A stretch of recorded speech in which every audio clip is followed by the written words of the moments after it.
எதுக்கும் பயப்படாத. பயம் எதையுமே வென்றெடுக்காது. அது வெறும் வெறுப்பை மட்டும்தான் சம்பாதிக்கும்.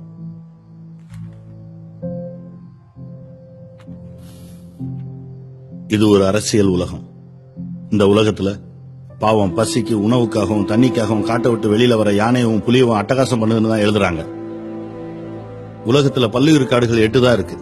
அதுல 2 இந்தியாவில் இருக்கு. புலிகள் இருந்தா தான் அதுக்கு பேர் பல்லுயிர் காடு. வளமான காடு வளமில்லாத காடுன்றதுக்கு அளவுகோலே புலிகள் தான். அப்பேற்பட்ட புலிகளை சுட்டு கொண்டுட்டு மிச்சம் இருக்க புலிகளை கூண்டுல அடைச்சு வேடிக்கை காமிக்கிற உலகம் தான் இது. வெள்ளக்காரன் சந்தன மரத்தை வெட்டக்கூடாதுன்னு சொன்னான். ஏன்? அவன் தேவைக்கு, நாம அதை அனுபவிச்சிடக்கூடாதுன்றதுக்காகத்தான்.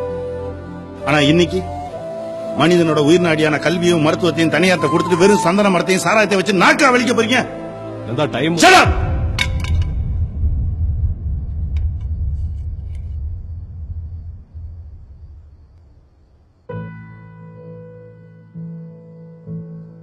வீட்டு வாசல்ல இருக்கிற புங்க மரத்தையும் வேப்ப மரத்தையும் வெட்டி எரிஞ்சிட்டு கேவலம் அழகுக்காக ரோஜா செடி வளர்க்கிற சமூகம் தான் இது. ஒரு செடியை புடிங்கி எரியறதும் கருவுல இருக்க குழந்தைய கசக்கி கொல்றதும் ஒண்ணுன்னு தமிழ் இலக்கியம் சொல்லுது. இதை யாருமே படிக்கலையா?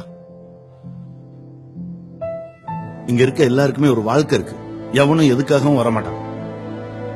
நம்மள நாம தான் காப்பாத்திக்கணும். உன் காட்டை நீ தான் காப்பாத்தணும். காடை வெற்றவனை கண்டுக்காம விடுறதும் உன் காட்டை நீயே அழிக்கிறதும் ஒண்ணுதான். உன் காட்டுல இருக்க ஒவ்வொரு மரமும் மூதாதையரோட ஆன்மா. அந்த ஆன்மா வெற்றவனை நீ வெட்டு.